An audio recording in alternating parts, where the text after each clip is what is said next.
ಕಾಲ ಭಾರತಕ್ಕೆ ಜಲಮಾರ್ಗವನ್ನು ಕಂಡುಹಿಡಿದನು. ಅದು ಅದಕ್ಕಿಂತ ಇದು ಸಣ್ಣದಲ್ಲ ಅಂತ ನಿಮ್ಗೆ ಅನಿಸ್ಬೋದು.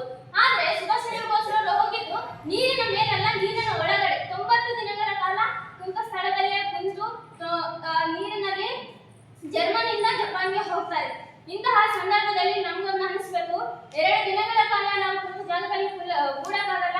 ಬಸ್ನಲ್ಲಿ ನಾವು 1 ತಾಸು ಕೂಡ ಕುಂತ ಜಾಗದಲ್ಲಿ ಕೂಡಕ್ಕಾಗಲ್ಲ.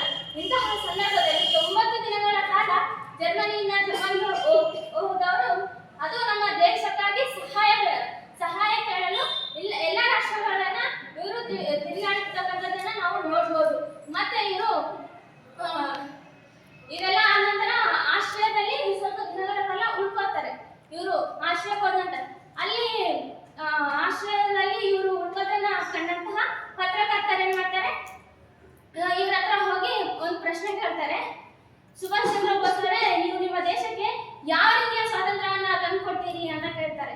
ಆಗ ಸುಭಾಷ್ ಚಂದ್ರ ಬೋಸ್ ಅವರು ಹೇಳ್ತಾರೆ, we cannot throw out of the British imperial power out of the nation by begging. Freedom is to be one not been negotiated ಅಂತ ಹೇಳ್ತಾರೆ. ಅಂತಂದ್ರೆ ನಾವು ಸ್ವಾತಂತ್ರ್ಯವನ್ನು ಬ್ರಿಟಿಷರ ಸಾಮ್ರಾಜ್ಯಶಾಹಿಯನ್ನು ಭಿಕ್ಷೆ ಬೇಡುವ ಮೂಲಕ ಕಿತ್ತೊಗೆಯಲಿಕ್ಕೆ ಸಾಧ್ಯ ಇಲ್ಲ. ಅದೇನೇ ಇದ್ರೂ ಸ್ವಾತಂತ್ರ್ಯ ಮಾಡಿ ನಾವು ಸ್ವಾತಂತ್ರ್ಯವನ್ನು ಕಿತ್ಕೊಳ್ತೀವಿ ಬ್ರಿಟಿಷರಿಂದ ಅಂತ ಹೇಳ್ತಾರೆ. ಸಂಧಾನ ಮಾಡಿ ಸ್ವಾತಂತ್ರ್ಯ ಪಡೆಯುವ ಮಾತೇ ಇಲ್ಲ ಅಂತ ಹೇಳ್ತಾರೆ. ಅಂತಹ ವೀರಕರ್ತರು ಇದು ನಮ್ಮ ದೇಶದಲ್ಲಿ ಜನಿಸಿದ್ದಕ್ಕೆ ನಾವು ಕೂಡ ಹೆಮ್ಮೆ ಪಡಬೇಕು ಅಂತ ಹೇಳ್ತಾ ಇವರು 18 ಆಗಸ್ಟ್ 1945ರಲ್ಲಿ ವಿಮಾನ ಅಪಘಾತದಲ್ಲಿ ಮರಣ ಹೊಂದಿದ್ದಾರೆ. ಕೆಲವೊಂದು ಇತಿಹಾಸಕಾರರು ಮರಣ ಹೊಂದಿದ್ದಾರೆ ಅಂತ ಹೇಳ್ತಾರೆ. ಇನ್ನೂ ಕೆಲವೊಂದು ಇತಿಹಾಸಕಾರರು ಇವರು ಜೀವಂತವಾಗಿ ಇದ್ದಾರೆ ಅಂತ ಕೂಡ ಹೇಳ್ತಾರೆ.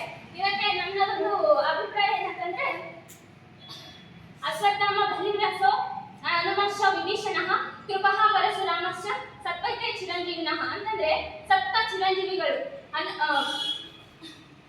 ಚಿರಂಜೀವಿಗಳು ಅಶ್ವತ್ಥಾಮ, ಬಲಿ, ವ್ಯಾಸ ಮಹರ್ಷಿ, ಹನುಮ, ಕೃಪ ಮತ್ತೆ ಪರಶುರಾಮ, ಹೀಗೆ ಸಪ್ತ